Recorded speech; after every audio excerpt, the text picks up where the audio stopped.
Hey, faithful listener. Thanks for tuning in to the P40 Ministries Daily Podcast.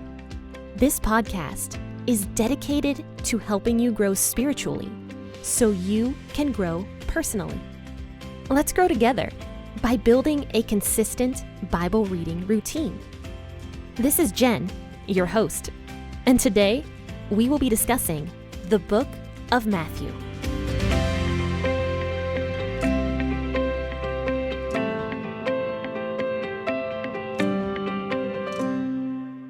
Hey everybody, this is Jen here with the P40 Ministries podcast. Faithful listeners, thank you so much for tuning in this morning to hang out with me and read the Bible and also share a cup of coffee with me. And I have my coffee right here and it's growing cold, so I probably have to go microwave it again for like the sixth time already for this cup of coffee.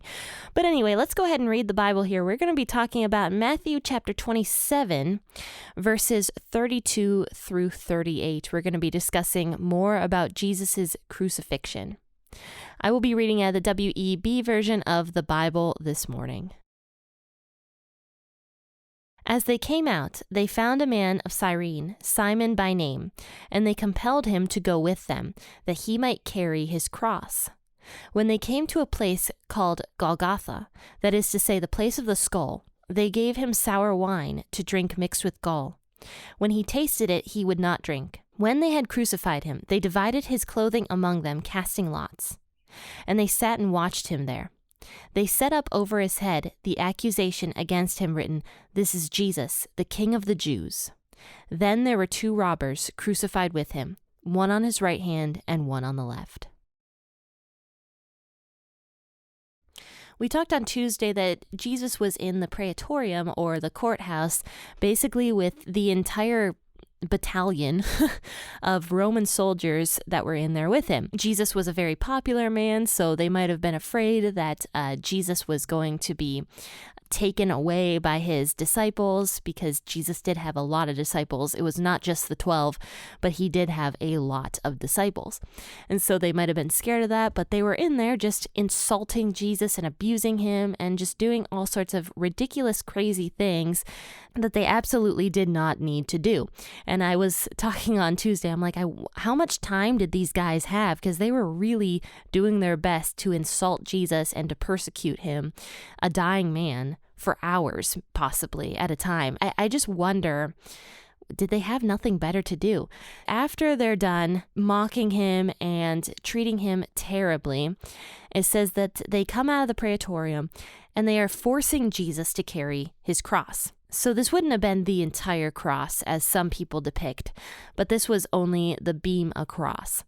And so the beam across would have been extremely heavy. I mean, think of how heavy a log is. And Jesus would have been carrying probably a 70 to 150 pound log across the city. And this was meant to humiliate the people that were being crucified. The Romans were excellent at slow torture. They practically perfected slow torture. They were so good at keeping people just on the edge of living and just torturing them for hours and even days at a time until these people died. Crucifixion was one of the worst kinds of torture that there possibly was. There was actually an old Roman guy, I can't remember his name, that wrote something that said that crucifixion wasn't even meant for Romans. Romans were not actually allowed to be crucified unless specifically ordered by the Caesar. Otherwise, Romans were not allowed to be crucified. The only people that should have been crucified, according to this Roman guy, were slaves, which the Romans considered to be subhuman. So Jesus is being crucified like a slave would be. And you remember that even Judas sold him as the price of a slave. 30 pieces of silver was the price of a slave.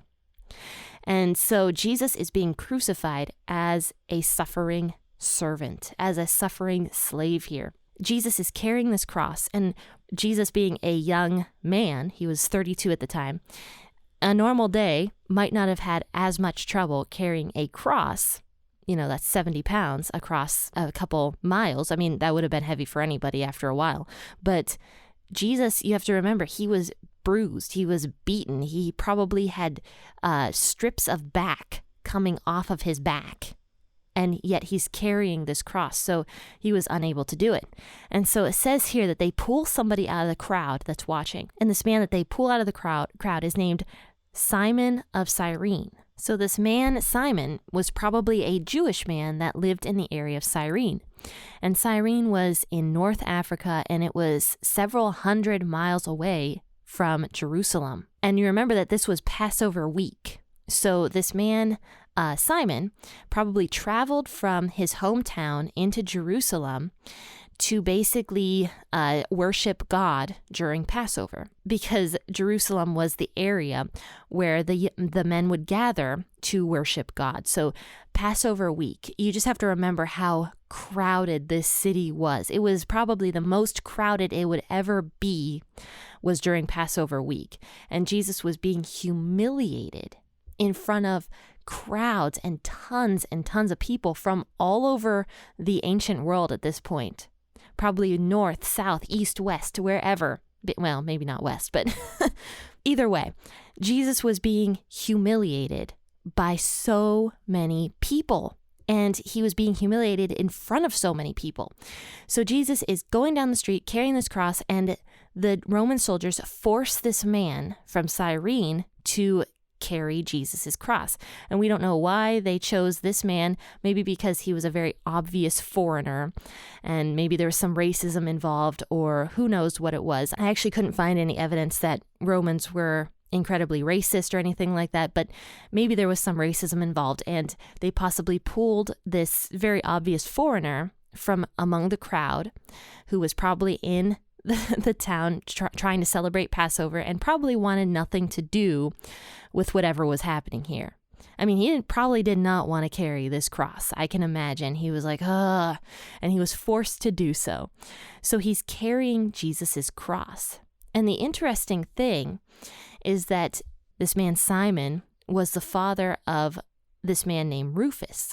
And Rufus is mentioned possibly later on in the book of Romans, where Paul says that Rufus is basically a Christian. And we don't know if it's the same Rufus. That could have been a more popular name back then. But either way, there is some very, very small evidence that people like to say that this man, Simon, was the father of Rufus, who started some churches or something like that. But we don't know that. But that was just something I thought was interesting that I wanted to mention. But basically, this man Simon is carrying Jesus's cross, and this is kind of where Matthew ends it, is just they pulled Simon out of the crowd, and that he had to carry this 70-pound cross with Jesus to this place called Golgotha. Because you remember, Jesus was beaten and bruised and who knows what else. There was no way Jesus could have carried this cross in that kind of condition all the way across. Who knows how far it took to get from the courthouse all the way to this place called Golgotha, because this place, Golgotha, was on the outskirts of the city a little bit. It was probably still close to the city and a well-traveled path so that people could see the people getting crucified. And you have to remember, this was excruciating. This was a terrible, terrible torture, humiliating torture for the people who were getting crucified. And actually, the word excruciating, I don't know if you guys know this, it comes from being crucified. It's actually, the root word actually comes from crucifixion, excruciating, crucifixion. So that's where we get our English word. Excruciating is from crucifixion. So I found that kind of interesting, which is funny because I used that word a couple times already, and I didn't even know that it comes from crucifixion. So yes, crucifixion was excruciating. And it says here, you remember that Matthew does not give a whole lot of details in general. He's not one for details for sure. So it just says here that they crucified him. Because back then, people would have known what this meant. This was a torture that nobody would have wanted. This was a torture no one would have wanted. This was a terrible, terrible way to die. I was actually reading up on a little bit of crucifixion and some more of what would happen, and it was terrible. These people were crucified to the cross. They were hung by nails. and birds would land on them. They were naked. Bugs would get into their eyes and up their nose and burrow into their skin. And because of the nerve that was hit in the wrist with the nail, they'd be unable to move their hands, and their hands would be clenched because of the nerve that was hit. Muscle spasms would happen that would create just horrific pain, just like coursing through the body. And on top of that, you'd be suffocating. And the only way to bring yourself up out of that suffocation was to push down on your feet, which were probably nailed together, and slide your scourged back up the pole, up the cross, in order to get a deep breath. This would create all sorts of splinters and garbage going into the back of the skin. And that they did that on purpose. The scourging was meant to increase the pain while you were on the cross as this was happening. The scourged back would get all sorts of filth and horrible stuff in it as you're sliding up and down this cross. I mean, imagine the pain that was going on here. And this would reopen wounds. It was just horrific. And so it says here that they nailed Jesus to the cross, and they give him sour wine to drink mixed with gall. And I had to look up what this was. I didn't know what it was. So it was basically vinegar mixed with a gall, which is basically a very alcoholic beverage, a disgusting, bitter alcoholic beverage. And this was given to the victims of crucifixion so that they could numb their minds a little bit. And it could have also possibly been a way to keep them alive a little bit longer. Who knows? Because alcohol does do some interesting things to your body. I don't know. I'm not going to go there. But basically, Jesus tastes this alcoholic beverage and he refuses to drink it. He takes a little taste. Maybe he spits it out of his mouth and he refuses to drink it. Because you remember what he said when he was with his disciples, that he was not going to drink alcoholic beverages until he was celebrating with all the Christians in heaven. That is what he says. He was not going to drink any more alcoholic beverages. And so he's staying true to what he promised to his disciples right there by spitting out or not drinking this alcoholic beverage that they try to give him. It says he would not drink it. So then they crucify him and they divide his clothes among them, casting lots. And the WEB version actually doesn't mention this, but it has a footnote. And some versions of the Bible actually add this verse. It says that it might be fulfilled that which was spoken by the prophet. They divided my garments among them, and for my clothing they cast lots. And that's from Psalm 22:18. And that's a verse mentioning another part of prophecy that David gives, that they were going to cast lots for Jesus's clothing, because maybe Jesus's clothing was really nice, but maybe they took the outer garments and cast lots for those, the ones that were not bloodied or torn or anything like that. So they're casting lots, which basically means they are doing a game in order to see who can have the clothes, because the clothes were really nice. In fact, one of the other books of the Bible mention that Jesus's clothes were actually seamless. This would have been a miracle back then. I can't even think of that, like a seamless piece of clothing. That boggles my mind a little bit, especially as someone that dabbles in sewing a little bit. That definitely boggles my mind. Like, how do you get a seamless piece of clothing completely? I don't know, but Jesus had it, and maybe that was a miracle. I don't know. If you guys know how to sew better than me, please contact me and let me know how you get a seamless piece of clothing. Because I really don't know. And there might be some trick to it. I don't know.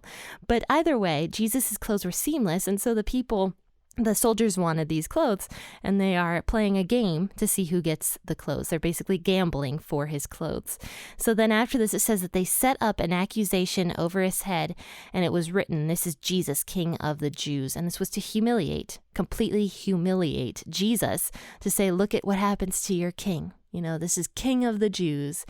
And so then it says here that there were two robbers crucified with him, one on his right hand and one on his left. So this verse kind of assumes that they put Jesus in the middle to almost seem like he was the worst out of those three criminals. He was put in the middle of those criminals. He was front and center. Everybody could see him as they were passing by. And plus, he was naked. He was hung there naked on the cross with that accusation over his head. But friends, we will talk more about this in the next coming days, so join me on Tuesday of next week to discuss more of Matthew chapter 27. Friends, I'm going to drop a link in the bio of this podcast episode of the Alive Coloring devotionals that I came out with in March of this year. And these were devotionals that I actually illustrated and wrote. And these are for adults and for children to do together. They are meant as a parent and child devotional set so that the parents can disciple their children and teach them in a very simplistic way about some of the things that Jesus endured on the cross. And it's written in such a way so that children can easily digest it. Some of these things are very adult themed, especially with the death of Jesus on the cross. And so I broke it down in a very simplistic way so that children can easily digest it and understand it. So if you're interested in those and doing a fun activity with your kids, a coloring book, and some of the great devotionals that are in there, please take a look at those, and they are available on Amazon. So I will drop a link to those in the bio of this podcast episode. But friends and faithful listeners, once again, thank you so much for tuning in this morning, and I want you guys to have a fantastic rest of your week. Happy listening, and God bless.